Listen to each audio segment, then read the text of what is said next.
So when it comes to how cannabis affects you, there are a lot of things to consider, like your age, your height, your weight, your diet and lifestyle, your DNA, and most importantly, your tolerance to cannabis. So like we said before, you are your own unique little cannabis butterfly, okay? So everything can be different.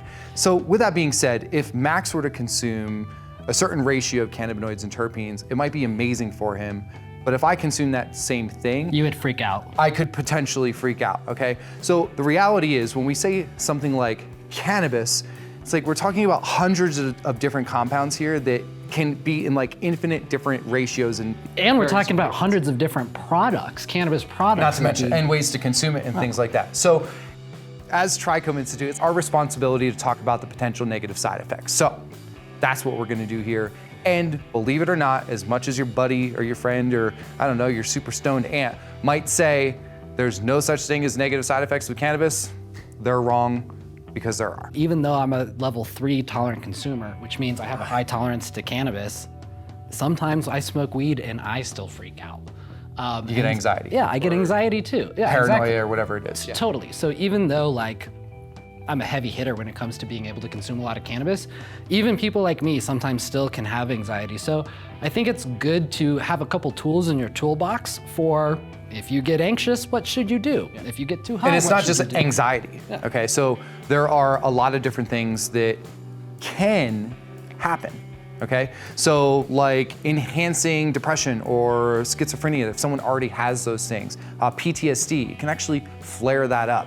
Even something as simple as like dry mouth could, I mean, it might not be as big as a flare-up of PTSD or being super anxious and paranoid, but it's a negative side effect. It's uncomfortable. Totally, and before we freak people out on the whole schizophrenia thing, it's true that cannabis doesn't give you schizophrenia. But if you have genetics within your body where you're predetermined to be schizophrenic, it is possible that cannabis can bring that out of you. Yeah, and speed up the process before it normally would if you weren't consuming. And you know what?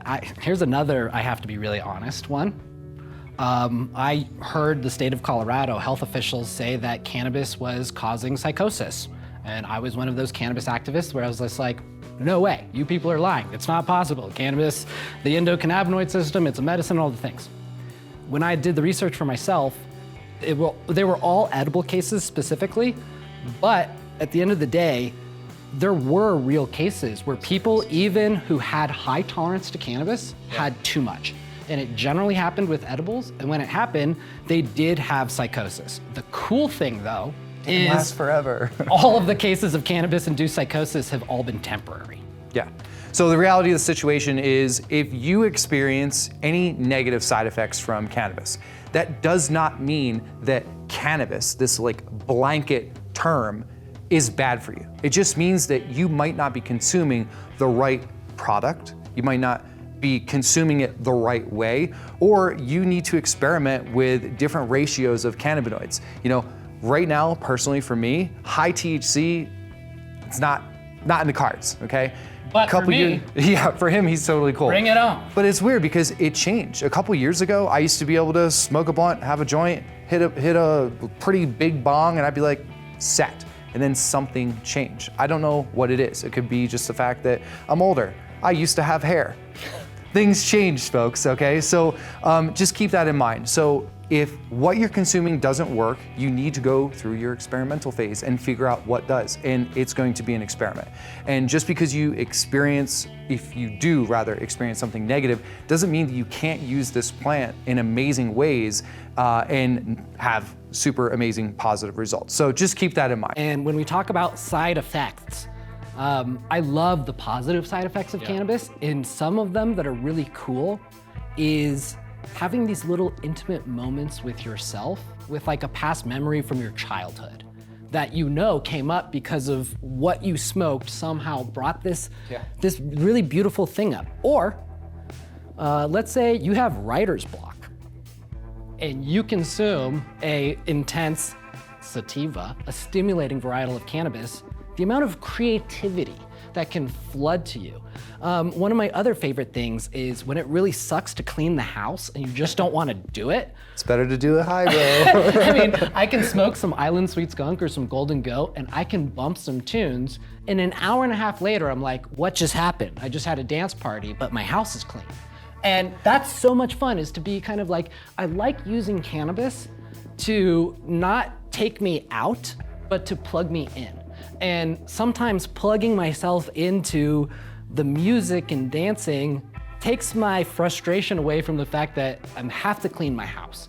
And that's a really great thing about cannabis, is it can do that for just about everyone. And it can also do that with really low dose products. So if you're someone who has a very low tolerance to cannabis, you're lucky because you can take a very small amount of product, which shouldn't cost that much, and achieve a really nice level. And again, experiment, experiment, experiment. So if you're new to cannabis, you don't have to consume a whole lot, because the name of the game is not obliteration. It's let's have fun with this. It's like, just enough. Yeah. Like that's one thing. There was this doctor I was working on this project with, and anytime he said that people would say, well, how much cannabis should I consume? Yeah. He always says just enough. Right. So you got to figure out what is your just enough, and try and keep it there as long as you can. Now, one thing I want to mention, because you're talking about like the individual of what you're consuming and how it's, maybe you have writer's block and you can write more, or it makes, cleaning up after the dog and whatever else, the cat litter box, easier. But what about the human connection? That I think is phenomenal. When, even if you're just with your partner in crime here and you're just talking and you're talking about stuff that might just seem normal, but it just, I don't know, it's better. But let's take it to the next step. You do know that that's why Nixon made cannabis enemy number one, was because in the 1970s, when hippies were doing what? Coming together, black people, white people, brown people, they were feeling good, free, organizing their thoughts and other things. I think it was the substance that was bringing them together and having them have fun that was problematic. I wouldn't doubt it at all. But did you say you wanted to stick with the script, or we just? Because I like where we're having fun now. I love One thing I want to just say though is when it comes to like connecting two people, intimacy. Whether you're with your girlfriend, your boyfriend, your partner, or whoever you're with, a first date even, it is an amazing way to boost confidence, maybe even check your ego. And at the same time, you're just connecting with this other person. And on an intimate level where you're physical with someone, it really takes it to a whole other world.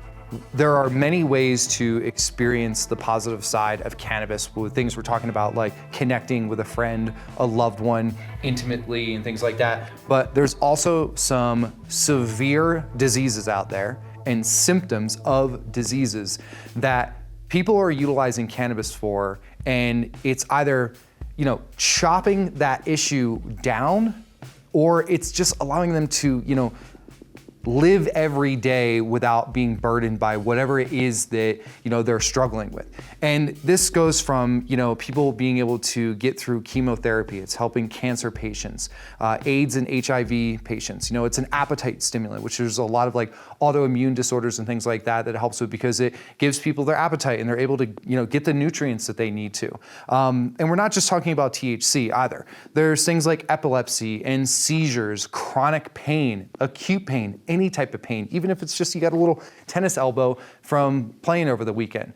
But there's things like Alzheimer's and Parkinson's, dementia, Huntington's disease, ALS. The list goes on and on and on and on. And it's a combination of two things where people are experiencing the benefits of cannabis based off of consuming it. It's a combination of a ton of anecdotal experience over hundreds, if not thousands of years of people using this plant. And it's also a combination with actual scientific research, okay? So what's really important to understand though is a lot of the things that people say that cannabis does for them. The inner skeptic in me knows what the placebo effect is like, and power of suggestion. And it's like, if someone is just introducing, this is a medicine, it's a medicine, you're like, you think it's a medicine. And that's where anecdotal experience and scientific research come together, because it's, a lot of research is inspired by the anecdotal experience. So what's important to understand is that when you're reading, and we're gonna provide some links below of resources you can look up cannabis research on, but the information you're reading about cannabis in a scientific journal, there's a couple different things. There's things that happen in a petri dish or a test tube, and that's called in vitro. Think the T as a test tube.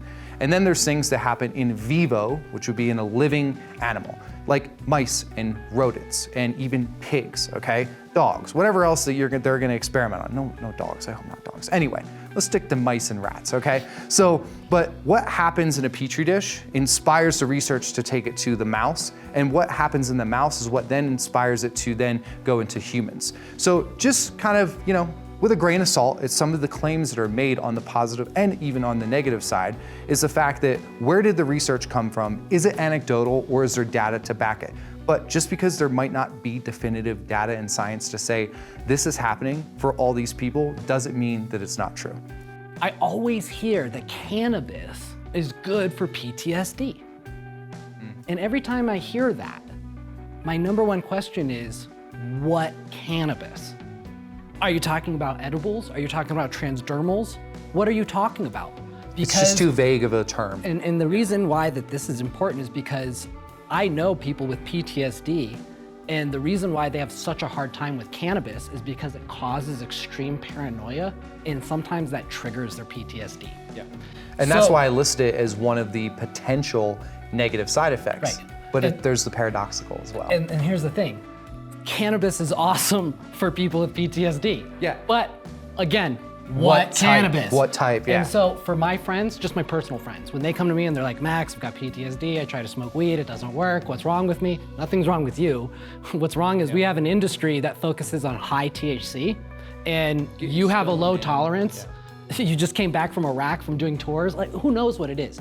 Or someone got in a car accident, or they got bit by a dog. Like there's so many forms of PTSD, it's insane to say something like. I recommend to those people actually smoking hemp flower, because as medical cannabis that it is, hemp is cannabis. It's full of cannabinoids. Sometimes you can access high CBD hemp flower with terpenes. When you smoke it, they actually feel really good, but because there's no THC in it, they don't have paranoia and they don't experience PTSD.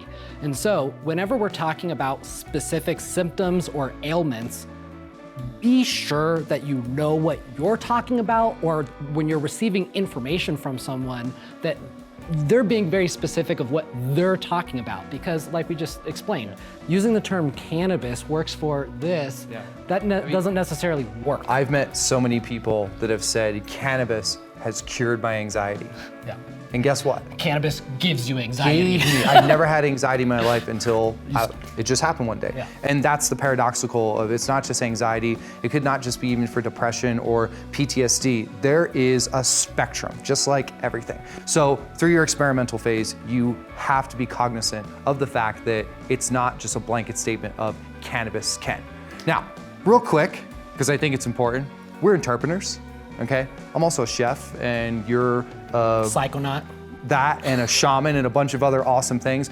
We are not doctors. We are not medical professionals. We're also not scientists. We're not scientists. We're not citizen scientists. We are citizen scientists. Yes, Are we giving medical information? We're giving information But based we're off not of giving research. medical advice. No, we are not telling you what to do or what to consume. However, we are guiding you through the fact that there's a spectrum of effects, and you have to figure out what works for you. But by no means are we saying to consume this much, smoke that, or saying that it's going to help any diseases whatsoever, because we don't have the title to do so.